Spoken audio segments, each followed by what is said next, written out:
10 na apple. Tapos 10 na pineapple. Tapos 10 na mango. Anong sagot? Salamat, binigyan mo ako ng prutas.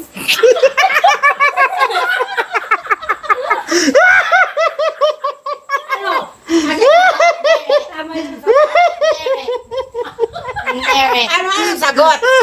Anong sagot niya? Anong sagot? Kasi salamat nga. Binigyan mo ako ng prutas. Anong sagot niya? Anong sagot?